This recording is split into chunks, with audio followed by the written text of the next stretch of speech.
मसीह की रावत मिनिस्ट्री में आप सबका स्वागत है। चैनल को सब्सक्राइब करें, कमेंट करें, शेयर करें, प्रभु आशीष करें। वीडियो का अंत तक बने रहें। परमेश्वर अपने वचन के द्वारा आपको आशीष करे। आमीन, हालेलुया।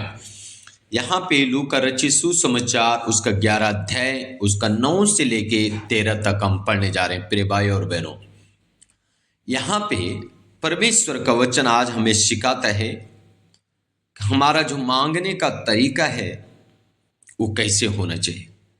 और एक मांगने वाले व्यक्ति को हमेशा मिलता है। हालेलुया। एक मांगने वाला व्यक्ति हमेशा प्राप्त करता है। सो लिखा है 9 पद में,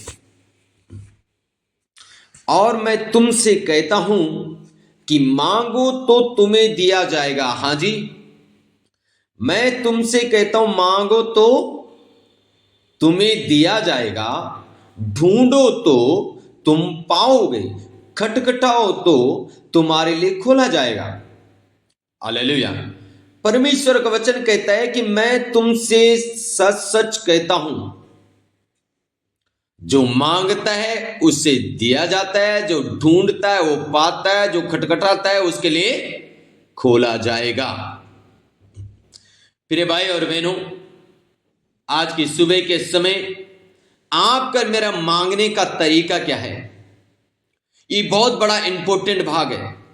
अधिक तक जब हम प्रभु के पास आते हैं, कोई प्रभु से घर मांगता है, कोई बेटा मांगता है, कोई बेटी मांगती है, कोई पत्नी मांगता है, कोई पति मांग रहा है। मतलब कुछ ना कुछ हमारा मांगने का तरीका अधिकतर बहुत सारे लोगों का ये है कि जब हम प्रभु के पास आते हैं तो हमारा मांगने का तरीका जो है सही नहीं है। इसलिए सही नहीं है क्योंकि वचन कहते हैं मांगो भी तो दिया जाएगा, ढूंढो तो पाओ, खटखटाओ तो खोला जाएगा। अब तुम मांगोगे तुम्हें दिया जाएगा, तुम खटखटाओगे तुम्हारे लिए खोला जाएगा, तुम ढूंढोगे तो तुम पाओगे। पर क्या पाएंगे हम? क्या देने की बात कर रहा है परमेश्वर? हालेलुया। आगे देखते हैं। क्योंकि जो कोई मांगता है उसे मिलता है, और जो ढूंढता है वो पाता है, और जो खटखटाता है उसके लिए खोला जाएगा। तुम में से ऐसा कौन पिता होगा कि जब उसका पुत्र रोटी मांगे तो उसे पत्थर दे, या मछली मांगे तो मछली के बदले उसे सांप दे, या अंडा मांगे तो उससे बिच्छू दे। यहां पे प्रभु यीशु मसीह एक बात कहते हैं,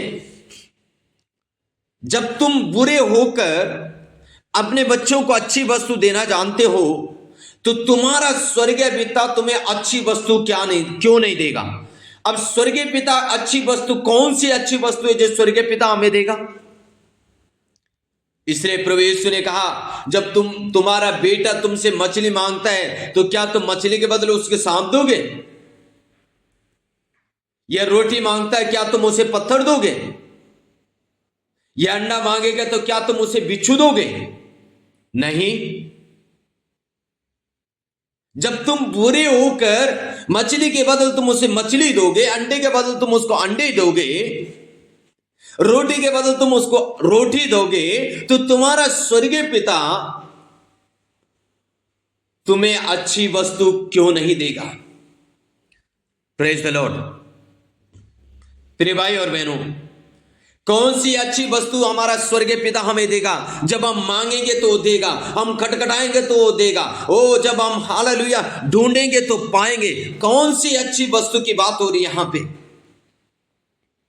इसलिए मेरे प्रिय भाई और बहनों, मैंने कहा हमारा मांगने का तरीका अलग है, और हमारा मांगने का तरीका अलग होना चाहिए। कौन सा तरीका होना चाहिए?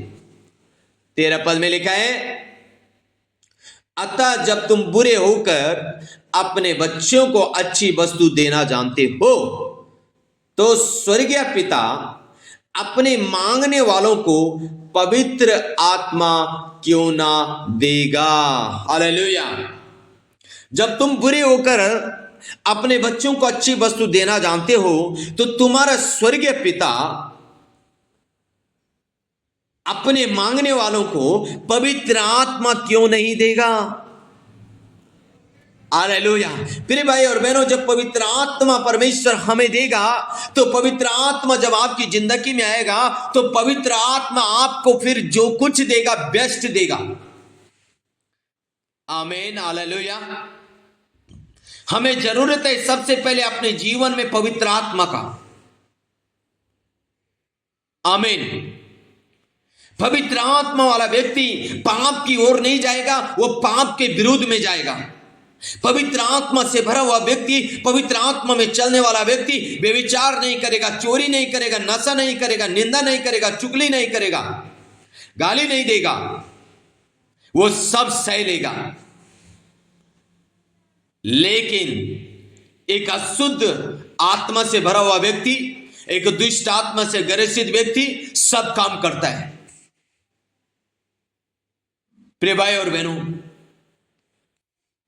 तीतुस की किताब उसका 3 अध्याय उसका 1 से लेकर 7 तक पढ़ते हैं तो लिखा है, पवित्र आत्मा जब हमारी जिंदगी में आता है, वो हमें एक नया जीवन दे देता है, वो हमें सब कुछ नया बना देता है। वो जो कुछ हमें देता है, वो सब कुछ एक हमारे जीवन में नया प्रकाश लेके आ जाता है, हमें सब कुछ नया दे देता है, हमारा जीवन बदल देता है। ये हमारे धर्म के काम के अनुसार नहीं होता, ये हमारे भले कामों के अनुसार नहीं होता, ये पवित्र आत्मा का आने से हमारे जीवन में सब कुछ हो जाता है। हालेलुया। क्योंकि अगर हम पवित्र आत्मा मांगेंगे तो पिता हमें पवित्र आत्मा देगा। पवित्र आत्मा जब जिंदगी में आएगा, वो सब कुछ बदल देगा, वो सब कुछ नया कर देगा। वो सब कुछ बदलने में सामर्थ्य है, वो सब कुछ नया करने में सामर्थ्य है। इसलिए प्रिय भाई और बहनों, जब आप मांगते हैं तो पवित्र आत्मा पिता से मांगे कि प्रभु मुझे तेरी आत्मा की जरूरत है, मुझे तेरी आत्मा से भर, ताकि मैं तेरी आत्मा के अनुसार चलूं, तेरी आत्मा के अनुसार मैं अपना जीवन व्यतीत करूं। Hallelujah, hallelujah. प्रिय भाई और बहनों, आज हमें पवित्र आत्मा की जरूरत है, हमें परमेश्वर की आत्मा का जरूरत है, उसका सामर्थ्य की जरूरत है। आज हमारे जीवन से बुराई दूर नहीं हुई, निंदा दूर नहीं हुई। ये कारण क्या है मालूम है? ये कारण यह है क्योंकि अभी भी दुष्ट आत्मा अंदर बैठा है। हालेलुया। प्रिय भाई और बहनों, जब पवित्र आत्मा हमारी जिंदगी में आएगा, एक डरपोक पतरस के अंदर जब पवित्र आत्मा का सामर्थ आ गया, अब वो डरता नहीं है। अब वो 3000 लोगों के सामने प्रचार कर रहा है तो 3000 के लोग मन फिरा रहे हैं। 5000 लोगों के सामने प्रचार कर रहा है तो 5000 लोग मन फिरा रहे हैं। कहां चलेगा डर? जब पवित्र आत्मा जिंदगी में आएगा, पवित्र आत्मा का सामर्थ अंदर आएगा, आप डरेंगे नहीं। हालेलुया, आमीन। मेरे भाई और बहनों, आज हमें पवित्र आत्मा का जरूरत है। इसलिए प्रभु ने कहा, जो मांगेगा उससे दिया जाएगा, जो ढूंढेगा वो पाएगा, जो खटखटाएगा खोला जाएगा। यानी मांगना क्या है? पवित्र आत्मा। प्रभु मुझे तेरी आत्मा की जरूरत है, ताकि मैं तेरे आत्मा के अनुसार अपना जीवन को व्यतीत करूं, ताकि मैं भला जीवन जीऊं, मैं पवित्र जीवन जीऊं। प्रभु तेरी तारीफ प्रशंसा कर सकूं, प्रभु तेरे राज्य के लिए कार्य कर सकूं। प्रभु मुझे तेरी आत्मा का जरूरत है। प्रिय भाई और बहनों, मैंने कहा तीतुस की किताब उसका 3 अध्याय उसका 1 से लेकर 7 पर जब आप पढ़ते हैं, जब पवित्र आत्मा हमारी जिंदगी में आता है, वह हमें आज्ञाकारी जीवन सिखाता है। पवित्र आत्मा हमारे जीवन में आता है, वह हमें वचन सिखाता है। पवित्र आत्मा हमारे अंदर आता है, वह हमारा सब कुछ बदल देता है। आमीन। इसलिए हमें मांगने का तरीका यह है कि पवित्र आत्मा मांगे। मांगो तो दिया जाए। सो मांगे प्रिय भाई और बहनों, तो मांगे प्रभु से पवित्र आत्मा का सामर्थ। हालेलुया, आमीन। So okay, God bless you.